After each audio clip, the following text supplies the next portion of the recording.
Hello and welcome back to the Abundant Business Podcast. Today, I am really excited to be speaking with Kerry, who owns a lifestyle and home interior store in St. Neots. Now, I have been following Kerry for a little while on Instagram, and I am fascinated to see how she brings her store to life and how she introduces her store to new customers and what she's doing to keep her store going when the high street isn't really doing as well as what we would like it to be. So here's Kerry, and if you could just introduce yourself and just give us a little bit of background to you. Well, thank you for having me. Yeah, like as you said, my name is Kerry, and I've got a little shop in St. Neots called Rebel Ashby. Retail is new to me. I've had the shop for just over a year, but I'm a nurse by background. So I have had a complete career change. And I really opened the shop on a bit of a whim. I wasn't planning on opening a shop.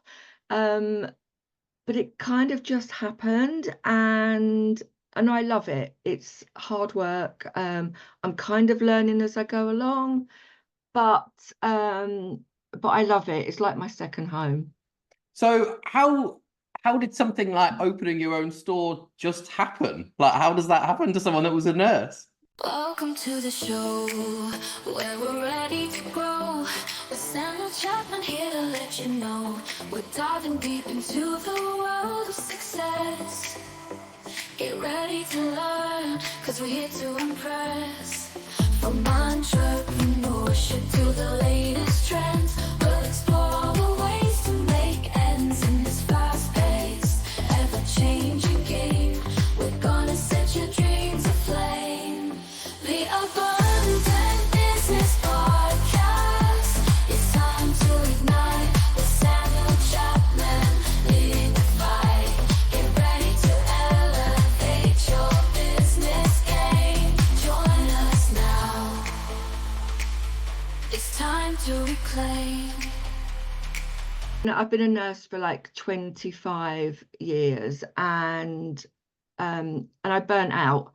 And I knew I didn't want to go back to nursing, but I didn't quite know what I wanted to do.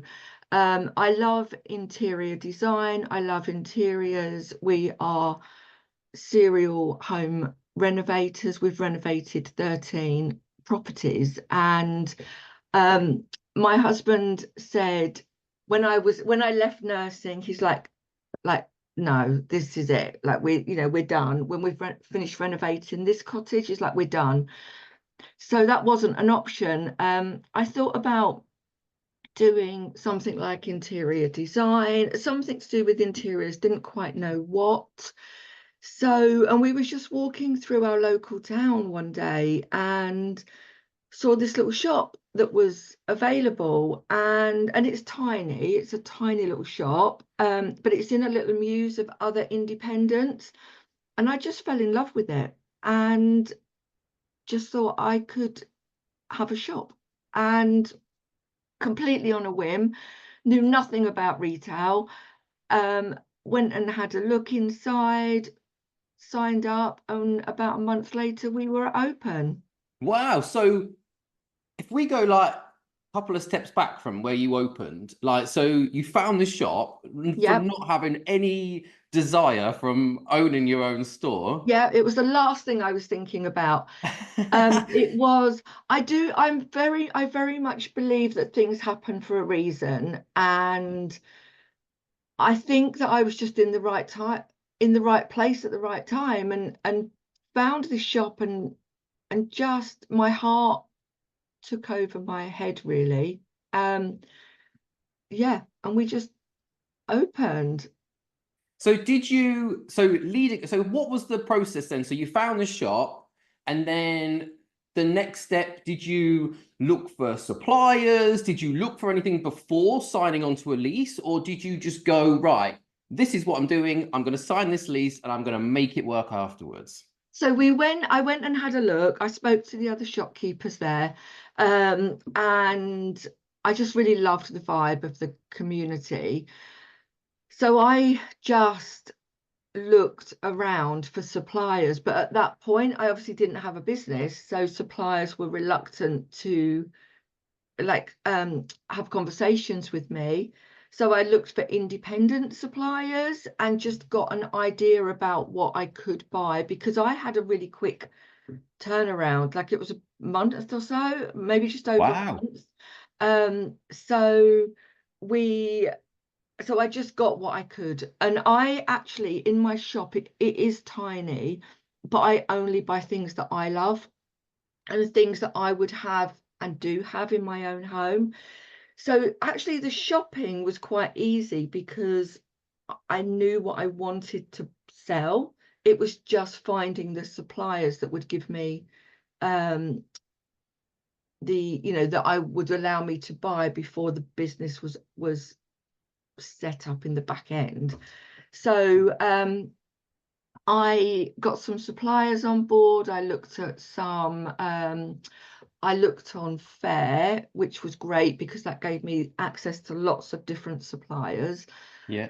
And I just bought as much as I could afford to buy without completely depleting my savings. And then we got, well, I feel like I'm quite confident on social media in that I was able to kind of share my story and share the progress before we opened to build up a little bit of engagement.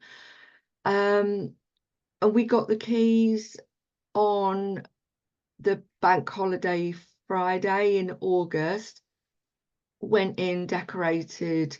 I knew I didn't want it to look like a shop, so as in a I kind of had this vision, and I just bought old furniture, mismatched furniture to put in there, took some things from home to put in there, and we opened the doors on the following Sunday. So it was like quick, but I love it. I don't look, I'm sure there's things that I could have done better. I'm sure there's, I'm learning all the time because retail isn't something that I knew anything about. But I've got a very simple business model in that it's a small shop. I buy what I love. I don't buy in bulk, so I'm able to, as I sell out, bring in new things, so it keeps it fresh. The business is just me.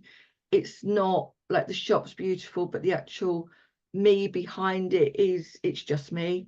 And so far, touch wood, it's going really well. So how long has your shop been open for? It was a year in September. Okay. So yeah, 14 months. It's been a whirlwind of a year then. It has. It's been crazy. So did you start with any sort of goals in mind did you have any sort of business plan as such as to what you wanted to achieve and how you were going to do it? Or was it like you were, right, okay, I've seen this shop, I've got onto Fair, I found some suppliers of products or things that you like, so you just sort of started to buy them, and then was it sort of, not to put it down, but was it more of like a hope and pray that you were going to sell them, or was there a structure there? It was possibly a bit of both. I did have like a strategy, and but I wasn't quite sure. Like on paper, it looked like quite a good strategy, but in reality, who knows? Like, who knows how this was going to work? Because my shop is very different to anything that's in the town at the moment, which is great for me. But also, like you said, the high street is not great. Our high street is not great. We are lucky that we're a little muse off of the high street, so we're all independent shops together. And how many of you are there in this little area? There's 10 of us, I think. So there's quite a few, our little muse has a really good community vibe, and all the shops complement each other.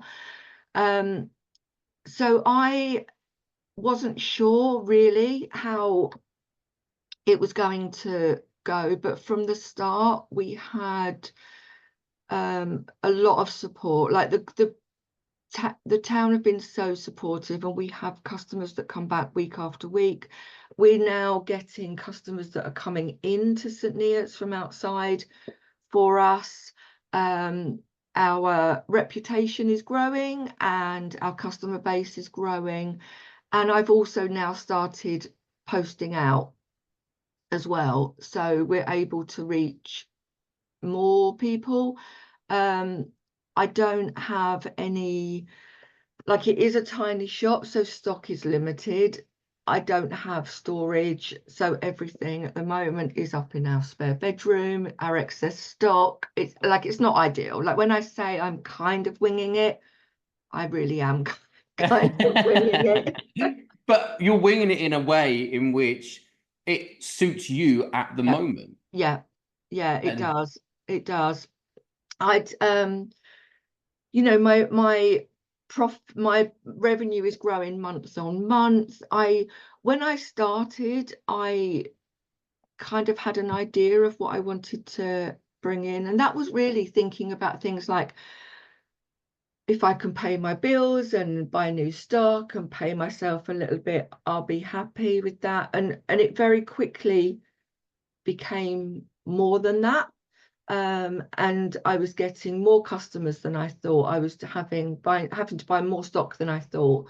Like, it took off really well, really quickly. I'm really happy with the way that it's going. Are you expanded from where you're buying from now, I take it? So you're not just buying from the likes of Fair, I suppose? Yeah, no. So now I've obviously got an established business. I've been able to buy from suppliers directly. So sourcing products is probably my biggest headache, if I'm honest, because I don't want to be the shop that sells everything that every other shop sells. So because it is so small, I like to have a whole mix of things. So I've got some really quirky things in there. I've got some like more beautiful statement pieces in there, but I don't buy in bulk, so then I'm able to kind of turn my stock around quickly. When you buy your stock, are you given a recommended retail price for it, or are you pricing your stock in a way in which you see fit? Like, how are you, do you have like a plan for how you price it? Yeah, so everything comes with the recommended retail price, and I do look at that. I do have a formula that I use, and I do also look at what other people are selling these things for, so that I remain competitive where I can. I don't underprice things. I just try to remain competitive. Okay. And does this then play out in a way in which you work on how many customers you have coming to your store so that you can have a benchmark as to how many sales that you make? Like, is that what you're aiming towards? Or so for you to say, for example, you know that you have your fixed costs of what you need to, what your business costs you even just to open the doors every day. And then you've got your variable costs in terms of the stock that you're buying and things like that. So how do you then go from saying, right, this is my profit margin for each of these products, then I need to have so many customers walking through my door every single day to meet the cost of your business? Do you have a strategy to help you to achieve that? Yeah, well, I have in my shop, I have a mix of low cost products and higher cost products. So whereas my average spend is around £35, I have higher cost products which obviously bump those can bump those costs up. I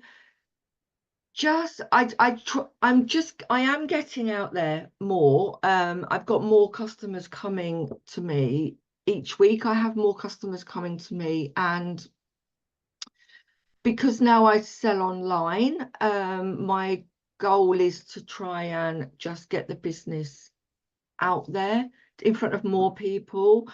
I've got what I think is quite a good social media strategy, so I'm attracting new customers all the time. I'm promoting myself locally I'm getting more and more people coming in that didn't know we were here. It's quite difficult to get people through the door, but once they come through the door, they come back. What strategies have you found most effective then to getting customers through your doors?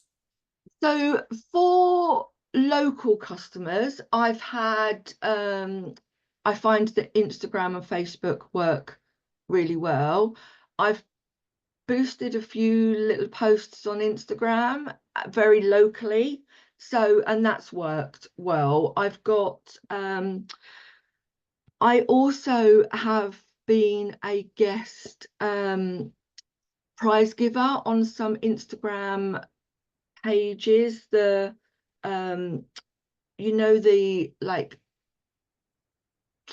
the pages that people share their images and then they get shared on the Instagram page, and then the winner. So more of a brand awareness exercise. Yeah. So that's exactly what it is that I'm trying to explain.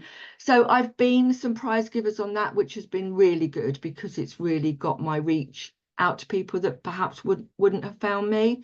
Okay.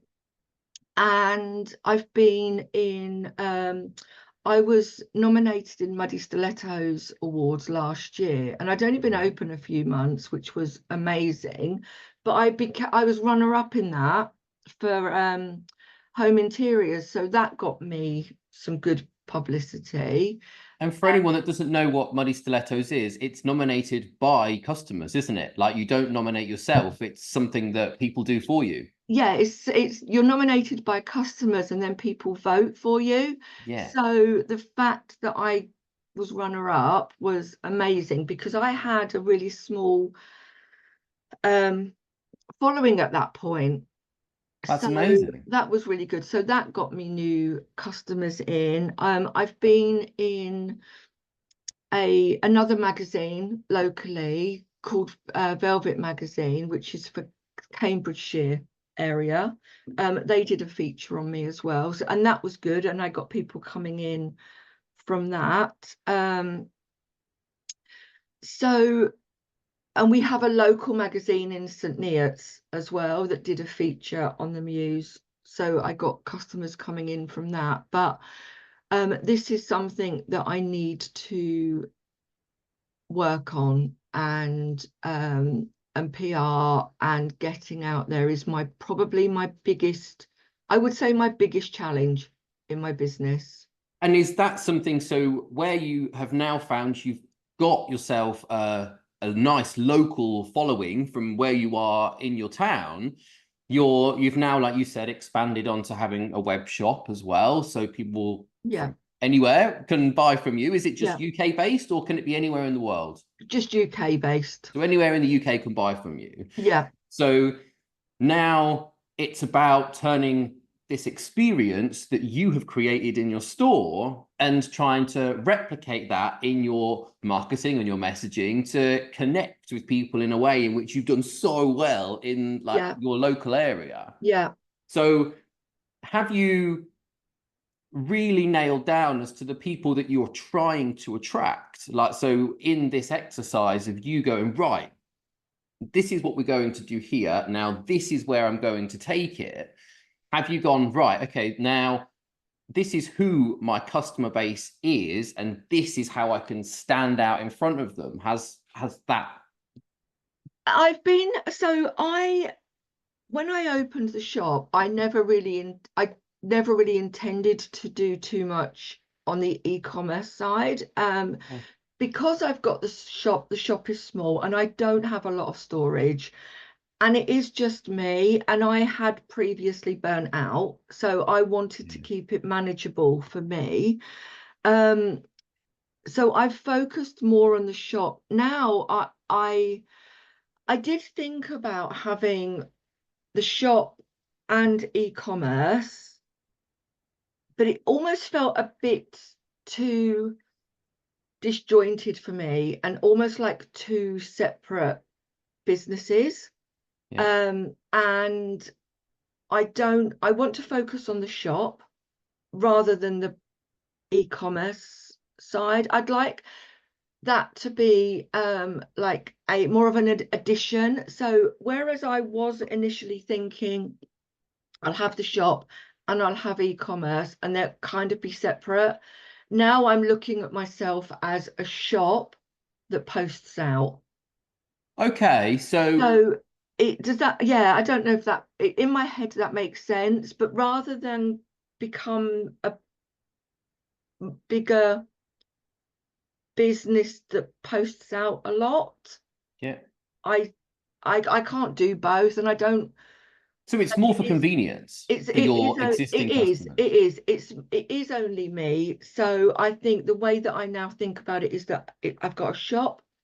I do click it. People can buy online and come and collect it when's convenient for them. I drop it off locally, and I do post out.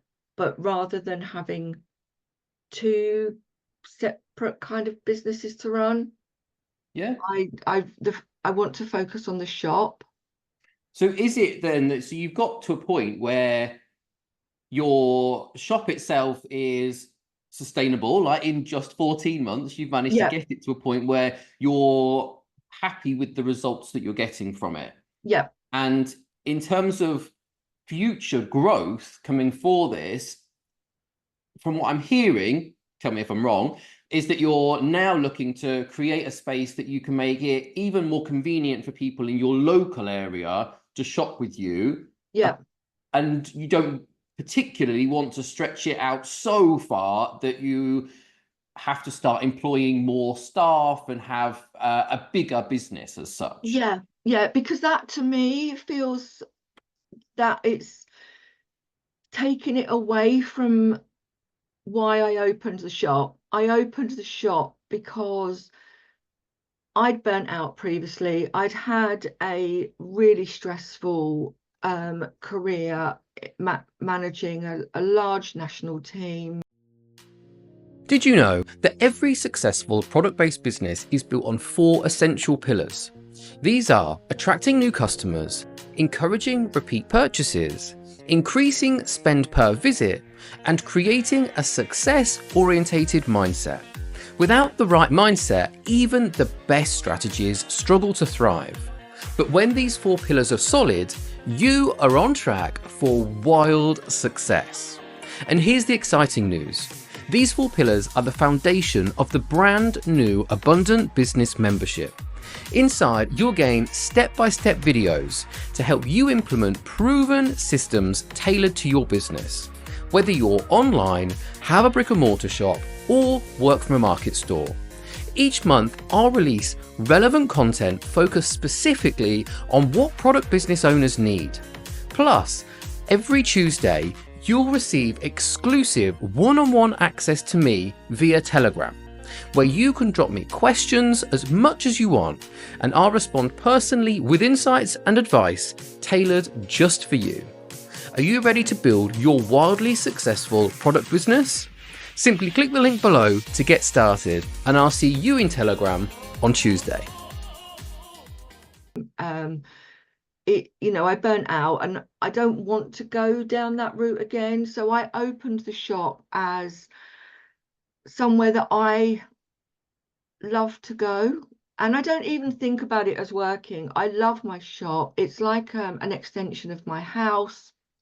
I spend my days having lovely conversations with lovely people, surrounded by beautiful things, and it's my happy place, and I don't want to get into probably people that are much younger would be thinking about right, how can we expand this business? I don't need to do that. I need to, I don't want to be working forevermore.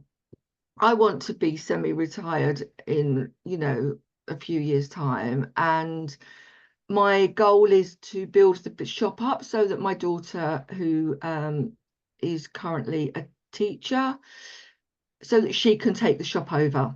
And then she can do with it whatever she wants to do with it. But me, at where I am now, the shop is doing so well that I'm really happy with it, and I love it, and I really enjoy going to it. And I just don't want to stretch myself so thin that I'm working day and evening and packing up boxes and having to get more stock. And I personally don't really want to go down that route. So you found something that you've got a passion for, that you love doing, but you've already built in your exit plan at the other end to say, okay, fine. And your daughter presumably is on board with this. Yeah. And you said, brilliant.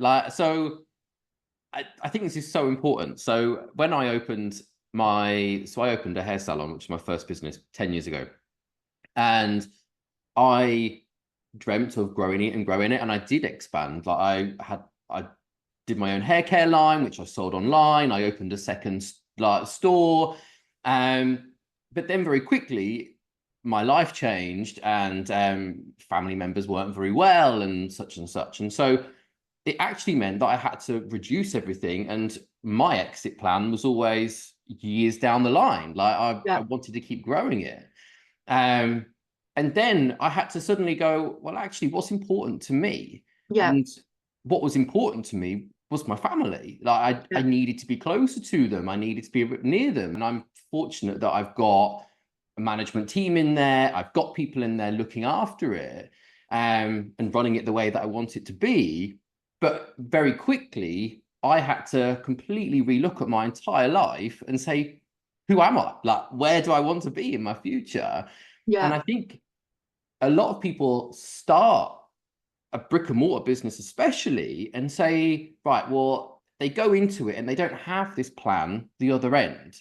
And things just sort of take over. And there can be this massive snowball of stuff coming flying at you, and you just don't really know what you're reaching out for. You're just reaching out for something. And I really love that you've forward thought about this, and you're doing things that meet your needs and make you happy. And I think there is so much to be said for that. I think so. Having been in a position previously where my life wasn't my own and I was working crazy hours, I was traveling all over the country, I was managing a huge healthcare service, and I was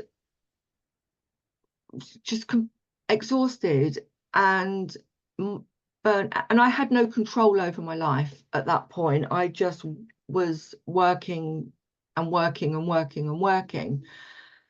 And now I think I'm doing what I love. The business is growing, it's growing really well, but it still feels manageable to me because it is only me.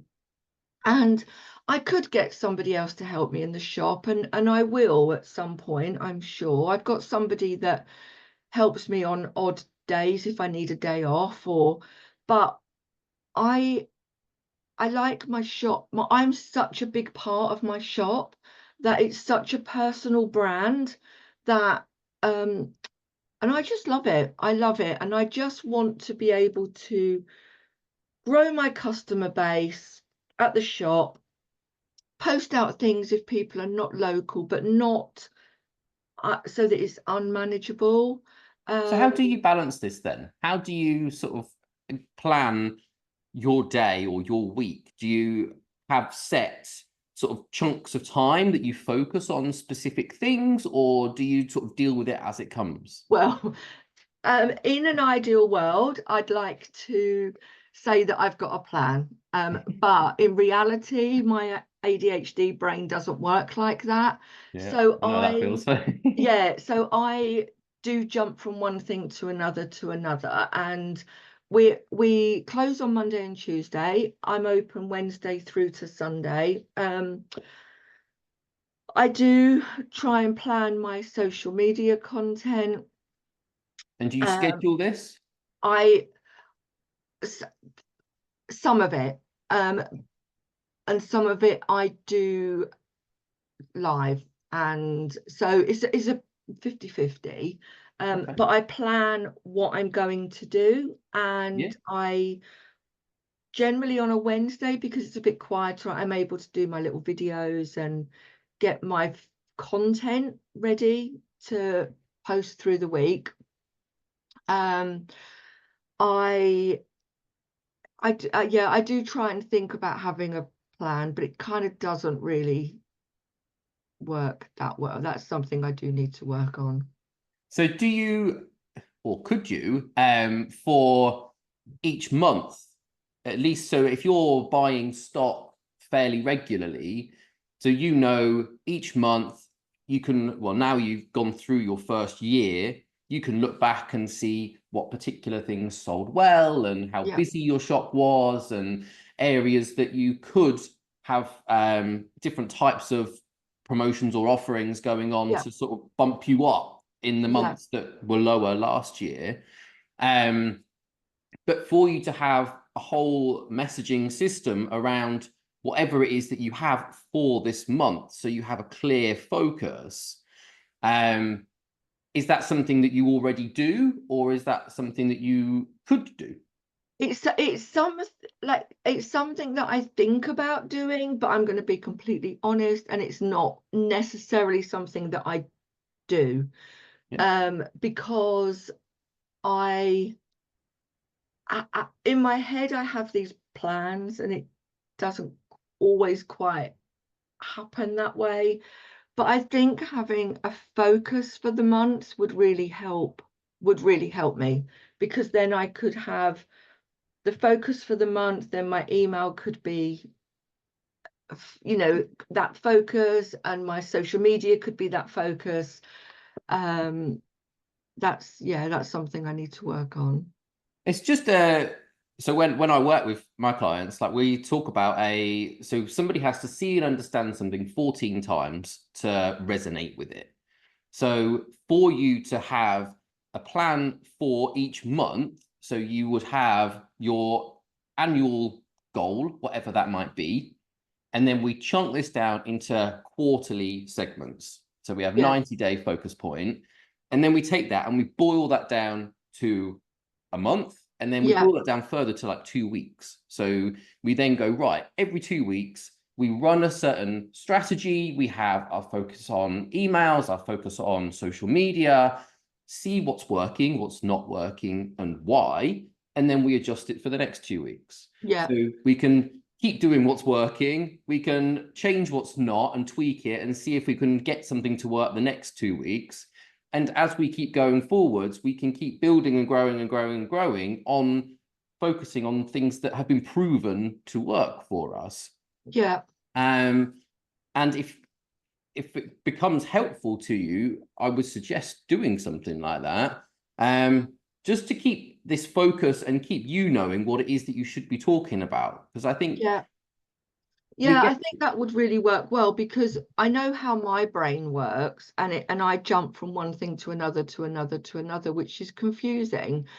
And I think I project that out. So because I'm very much in the moment, I think, oh, I'll show this, I'll talk about this, I'll do this, but it's all a bit of a jumble, because that's the way I think. So by having a clear, this is the focus, let's just focus on this thing, this collection, or this thing that's happening this month, and actually kind of like put more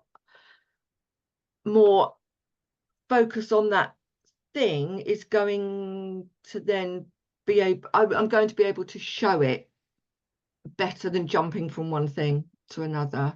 Yeah, well, even down to, so you might be similar to me. I'm quite visual in the way Yeah. that I approach things. So I am still somebody that has notepads and pens, and I have to physically write things down. Yeah. So what I do is I create spider diagrams for the way that I approach everything, and I have pages on the floor, and I'm there like drawing it out. And to have a monthly focus, but then say, right, this is how we can do this for new customers. This is how we can do this for our existing customers. And you can break down even frequently asked questions that people would say. You can break down different topics of how you're going to achieve this. And even though it's all pointing back to the same end result, the same offer, the same promotion, whatever it might be that you have running, you're targeting different people at different points on their journey with your business, and you're helping them to understand you in a way in which gets them at the point at where they're at. Does that make sense? It does. It really does. And I don't think I've really thought about it that way before, if I'm honest. I think I just I feel like I just talk to the same, possibly to the same people, and I don't think about some of these people that follow me know me. I mean, they probably all know who I am because they see me on social media, but some people know me really well from the shop. Some people have just come across me, yet I'm speaking to them in the same way. Yeah. Which, yeah. It's just about connection and how like you do it fabulously. Like the way on your Instagram page, the way you make people feel because you show your face, you show who you are, is amazing. But it comes to a point where, yeah, somebody that has previously shopped with you knows you in a more personal way, to how somebody who has just come across your page, they need to just be spoken about and really shown who you are, why you do what you're doing, and why should they buy into you? Why should they believe what you're giving them is what they want? Like, and so it just, as you go through, I would just suggest, to help you, saying, okay, well, we can do this for our current customers, this for new people. This is how we can get them to understand more of you and why you're so passionate about what it is that you do. Yeah, that's definitely something to think about going forward, definitely. So so if we go back to your store, what do you do to create this experience for your customers? What do you do to get them so they remember you and want to keep coming back again? So I feel, I like I said before, it is very much a personal brand. So it is me in there.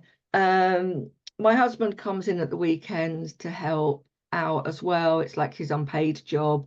But it is just us, and it's very, it doesn't feel, and it is very, I know I keep saying it's very tiny, but it is very tiny, and it's beautifully decorated. We've got wallpaper, we've got dark walls, we've got beautiful lighting, we've got furniture rather than shelving, and it looks like it could look like somebody's room. So we just try and create that really welcoming, friendly, no pressure, come in for a chat type feeling, because I move things around in the shop a lot as well, just to kind of freshen it up, and I just try and create that. I think about my shop as, it's the kind of shop that you go into and you didn't know that you needed those things in your life until you see them, and then you need them. So I just try and have things that are just a bit different, that I think that that people really love. I offer help with decorate, like I talk to people about paint colors and how they can move, what they can do in their own room to pull it together. I do offer like workshops on that as well, because quite often people come in and they can't quite see the vision in their own room, and it can just be a few little tweaks and it pulls it all together. So I offer that as well. But mostly it's just a really nice, warm, welcoming, friendly, nice shop. So it's like a whole holistic approach that you have to your store. Like it's more than offering lifestyle products. This is actually how I can help you turn a room, your home, into a space that is the one that you vision, but you can't quite create yourself. Yeah. And it is just that people come in. We've got a lot of new developments being built around us, so lots of new build houses that are kind of not really that don't really have a lot of character to them. And people come in and they can be people can just be a bit overwhelmed by a room, and they're not quite sure where to start or what to start with, and I know that people can make costly mistakes. So I'm quite happy to look at somebody's photo and talk to them about where they could place their furniture, what's missing in the room, what colors would work well with what colors, and just it is more than a shop. I think it's a nice shopping experience. Yeah, and that I know you at the center of your business, and it is completely revolving around you and who you are and your personality and your love. And I love how you have managed to create something which is bigger than any product that you sell. Like the experience that you offer is you. Like it's this connection that you're creating with people. As soon as they walk through your door, it's a warm welcome, but a welcome into your world that you've created. It is. And I love interiors. I love everything about interiors. I live in a little cottage that we've just finished almost finished renovating. It never ends, does it? Which is like it's 350 years old, and it's a little thatched cottage, and it's super chocolate box from the outside, but inside I've decorated it in a way that you wouldn't expect, and I'm able to show people that when they say, but my room's tiny, I say, but so is mine, and look at this. And I host workshops here as well at my home, so that I'm able to show people how colours work together and how patterns work together. And my home is very much an extension of my shop, and my shop is very much an extension of my home. Without crossing the line, I'm able to show that actually you don't need to buy lots and lots and lots of things to make your room a cozy room. Just these, this one thing or these two things can really make a difference. And it's, I would say, brave introducing people into your home, but I take it they're people that you've met previously. Yeah. But you're similar to the way that I work. So my partner is an interior designer, and whenever I've had the same flat for many, many years in Brighton, and now we've moved quite in quick succession, just renting places. And every time we move somewhere, we've gone like, I can't see it. I can't see what you mean by this. And I'm also restricted by, I don't like too much choice. And so I have to go, right, you either have to put me in the room and tape the floor so I can see like Yeah. where things are going to go, Yeah. or I have to be given like a type of mood board and like so I can physically be there. Yeah. So I completely see why you bringing people into your home, like I would be a perfect customer for that. Yeah. Because yeah, I have to be there and say, right, now I know what you're on about and not just a conversation. Yeah. Yeah. And that's why I find that bringing, we've got a tiny cottage and I only have like 2 or 3 people at any one time. And it's only every like couple of months. It's not something we do all the time, but these are generally people that I know from the shop, and they can't visual, even though I've talked to them about it and shown them, they can't always visualize how things can work. And I just found by having, I either go to their home and do it, or they come to me. Like it's either way, and both work equally well. Some people like me to go to their home, some people like to come here, and it works. It just works. And I do it if it's here, I just do it like there's always both of us here, and it just, people can visualize it easier if they can see how I've done it. And my home is on, my renovation journey is on Instagram. We have had a photo shoot that's going in Good Home magazine in the spring from the cottage. So I'm used to showing my home in a way. So it's not it's not something that I did on a whim. My home is out there anyway, so it to me it makes sense to bring people in to show them how I've used products from the shop and how I've styled them, and how by just putting these little bits together it can make it very different than just having one thing. So it kind of works. And I hope your Good Home magazine has got your shop featured in it as well. Yes. Yes. Perfect.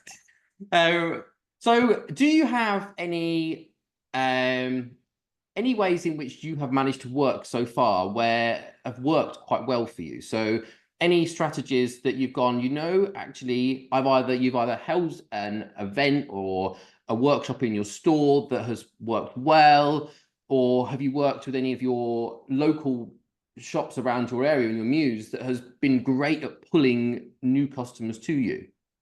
Yeah, so I came into the muse so we've got different businesses in the muse. We've got some that have been there for many, many, many years, and we've got some that are fairly new, in the last 2 or 3 years. So people have got very different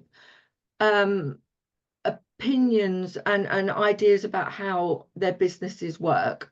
And so it's kind of tapping into other businesses and other business owners that share similar thoughts to me. So I'm really lucky in that I've got one shop that is next to me, and it's a beautiful shop, and Rebecca sells house plants and pots and is really knowledgeable.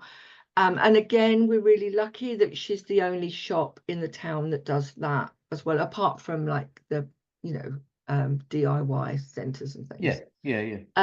So she's a very specialist shop. Her brand is very personal, mine is very personal. So between us, we try and do things that would attract, because our ideal clients would be the same people. So it works really well. So we do like things together. We might do a collaborations, and we've got some plans for next year to do like fun shopping event. We've got a shopping event this Saturday for Christmas, which all of the shops are involved in. But we're looking next year at doing some collaborations for us, maybe some workshops in how and join forces, and you know, like how to style a room, but also how to put plants in that room to kind of give it some more life. So we've got plans for next year, but I do believe that as independent businesses, we are our own force, but together we're more powerful. Completely. And it sounds like the perfect combination between the two of you. I love a plant. I mean, looking around, even the room that's in front of me, and there are plants everywhere. But to be able to tap into both of your customer base already and expand that and keep building trust and knowledge with people is incredible. And I think you're so fortunate to have found each other and be on each other's doorsteps, like to be able to think in a very similar way. I think that's been so helpful. Her business is 3 years old, so you know, still a new business. But we have connected because we have the same vision and we have the same, they're both very personal brands, they're both quite different. They are not that we've got the kind of shops that people would come to the Muse for our shops, and so we just need to build on that collective. And you will find that more people will come because of you. Like, I think it's a powerful thing when you have this space where it's all independent shops and you're all feeding off of each other, you're helping each other, you're breathing life into a town where actually a lot of the bigger shops, I was just reading this morning, more big shops are folding at a silly pace. And to have a space where people feel like they're seen, they're understood, they're noticed, which is what we all want in our lives. And to be able to pass these customers around you all is so good for you and for your customer base. And I'm under no illusions that the high street is not so great, and in our town it isn't either. It's, you know, we've got a lot of empty shops, we've got a lot of the same shops, the vape shops and the barbers and the cafes, and so we have to try and join forces to make something worthwhile for people to come into town, because if they drive through the high street, there's not really a lot there to attract them. But we're just off of the high street and we're our own little collective, so once people know about us, they come back and they love it. It's just, we just need to work on getting that word out so that people do find out about us. But it does sound like that is happening. I mean, even in the 14 months that you say that you've been there, for people to be coming to you from further afield already is something that it's obviously a work that's happening for you. Nothing happens overnight, unfortunately, but it sounds like there is a plan that is happening. It is happening. It is. I just need to stay focused, really, I think, to continue that growth and to stop jumping from one thing to another. No, I completely appreciate that. I mean, I know what you mean because my brain does the same thing. And I found this, so I work with Motion, which is like it helps me track and plan everything that I'm doing. And I found it so helpful because before I would write everything down in my notepad and I'd tick it off. I love ticking stuff off. But similar to you, the way you say it is that I then would bounce here and I'd bounce over there, but I would lose things in the middle that I really needed to get done. And I love being able to turn these things from red to green as I'm going through it, and I'm saying, yes, by this date I'm going to do it, and it's happened, and I've achieved something. Yeah, I have notebooks and lists, and it's chaos really, because I have lists everywhere, and I don't quite know where I am or what needs to be done. So I do need to streamline that, definitely. So what is the best piece of advice somebody has given you on your journey so far? I think it's probably just be yourself. Don't overcomplicate it, and just be yourself. And if you can be yourself and do the thing that you love, you're going to enjoy the thing that you do. Because I'm not, and I agree with that, because I'm just me, and I'm not trying to be somebody else, and I'm doing the thing that I love, and I buy the things that I love, which means that then I can talk about them in a way that is not salesy. I can, because I actually truly love these things and have them in my home. So I think the best piece of advice would be just be yourself. I love that. Be yourself in every sense of the word, like when you're showing up in social media, when you're in your store, like wherever you have your shop, it's got to have you and your beliefs and your values and you at the center of it. Yeah. That's brilliant. Thank you so much for joining me today. Oh, well, thank you for having me. I've really enjoyed it. So I will, underneath this episode, I will have a link to your web shop and to your Instagram page, so anyone can find you and they can learn more about you and come into your world, because I do really, really love it, and I love how personal you've made it for people that come and find you. So thank you for that. Oh, thank you. Did you know that every successful product-based business is built on 4 essential pillars? These are attracting new customers, encouraging repeat purchases, increasing spend per visit, and creating a success-orientated mindset. Without the right mindset, even the best strategies struggle to thrive. But when these 4 pillars are solid, you are on track for wild success. And here's the exciting news. These 4 pillars are the foundation of the brand new Abundant Business Membership.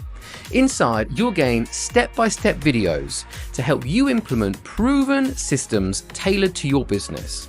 Whether you're online, have a brick-and-mortar shop, or work from a market store. Each month, I'll release relevant content focused specifically on what product business owners need. Plus, every Tuesday, you'll receive exclusive one-on-one access to me via Telegram, where you can drop me questions as much as you want, and I'll respond personally with insights and advice tailored just for you. Are you ready to build your wildly successful product business? Simply click the link below to get started, and I'll see you in Telegram on Tuesday.